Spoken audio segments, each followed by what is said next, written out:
लेकिन ओबीसी की दृष्टि से हम देखते हैं तो काशीपुर, रुड़की और हरिद्वार ये 3 सीटें हैं। नंबर 1 पर हमारा काशीपुर है, नंबर 2 पर रुड़की है, नंबर 3 पर हरिद्वार है। सरकार का कौन सा फार्मूला बनकर आगे आता है, उस फार्मूले के आधार पर जो घटता क्रम है या बढ़ता क्रम है या पहली बार को छोड़कर वो क्या सरकार फार्मूला बनती है, उसके आधार पर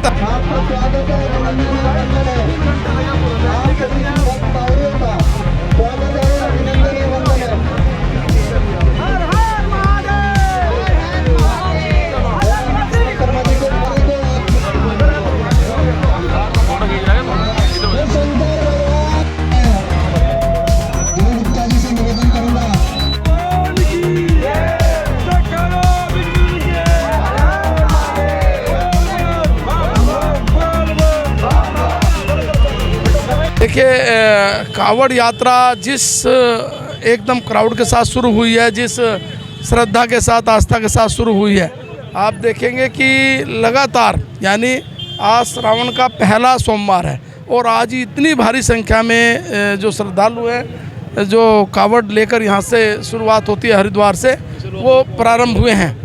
और उन कावड़ियों की सहायता के लिए, उन कावड़ियों के सेवा के लिए जो हिंदू समाज है वो बड़ी मात्रा में उनकी सेवा करता है। आप देखेंगे, चाहे वो खाने का शिविर हो, चाहे वो मेडिकल का शिविर हो, चाहे उनकी सेवा करने का शिविर हो, चाहे नाश्ते का व्यवस्था करनी हो, ये सारा हिंदू समाज करता है।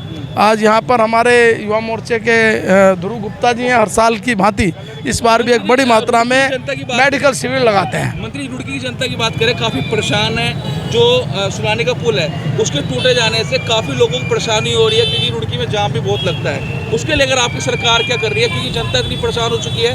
किसी को हरिद्वार की तरफ जाना हो तो जाएगा दगला मर्दी घूम के, अब रपटा जो बनवाया था वो भी टूट गया, उसको लेकर आप क्या कहोगे? देखिए, पुल को लेकर मुख्यमंत्री जी से जब पहली बार मैं आया था, उसके बाद वार्ता हुई है और इसका सारा उन्होंने जो सर्वे वगैरह का काम हो गया है, जल्दी स्वीकृति के बाद इस काम को शुरू कराएंगे। तो इस बार नगर निगम की सीटें वो ओबीसी होने जा रही है? अभी इसका नोटिफिकेशन नहीं हुआ, लेकिन ओबीसी की दृष्टि से हम देखते हैं तो काशीपुर, रुड़की और हरिद्वार ये 3 सीटें हैं। नंबर 1 पर हमारा काशीपुर है, नंबर 2 पर रुड़की है, नंबर 3 पर हरिद्वार है। सरकार का कौन सा फार्मूला बनकर आगे आता है, उस फार्मूले के आधार पर जो घटता क्रम है या बढ़ता क्रम है या पहली बार को छोड़कर वो क्या सरकार फार्मूला बनती है, उसके आधार पर तय होगा। विवेक चौधरी जी भी तैयारी कर रहे हैं, धीर सिंह जी भी तैयारी कर रहे हैं, तो जीतेगा बोल रहे हैं। लेकिन कार्यकर्ता है, तैयारी करना अच्छी बात है, करना भी चाहिए, क्योंकि सभी कार्यकर्ताओं को लंबी लिस्ट है ओबीसी वालों की। हाँ, पक्का। चाहने वाले तो बहुत भी हैं, तो भाजपा के पास भी बड़ी लिस्ट है और निश्चित रूप से भारतीय जनता पार्टी इस बार रुड़की और पूरे प्रदेश के सारे निकाय बड़े अच्छी प्रकार से जीतेगी। महिला और पुरुष वाला भी हिसाब किताब भी देखा जा रहा है, वो रहता है 50% जितना रिजर्वेशन का होता है उनका करना होता है, रिजर्वेशन में से भी वैसे भी। एक बात है कि मैं अपने आप को बहुत सौभाग्यशाली मानता हूँ कि मैं हर साल बड़े ही धूमधाम के साथ, बड़े ही भव्य रूप से, दिव्य रूप से यहाँ स्वास्थ्य शिविर के साथ साथ विशाल भंडारा करता हूँ। मैं देख रहा हूँ कि अभी हज़ारों संख्या में भोले भक्त आ रहे हैं लगातार, और ये दिन रात ये कार्यक्रम चल रहा है।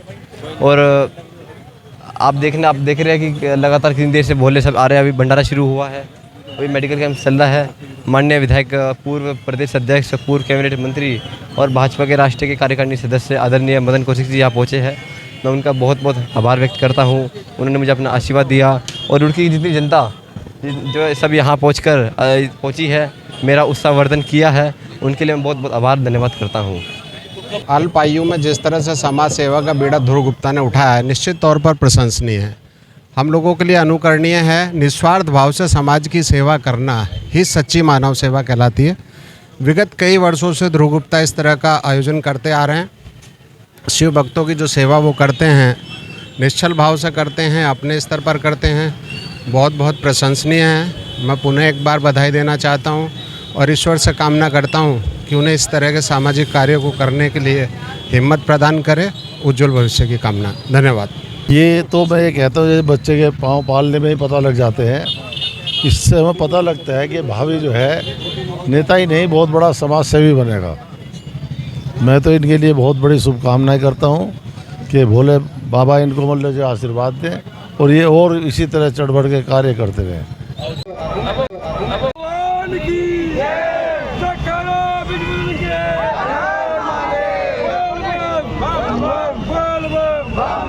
चलो चलो चलो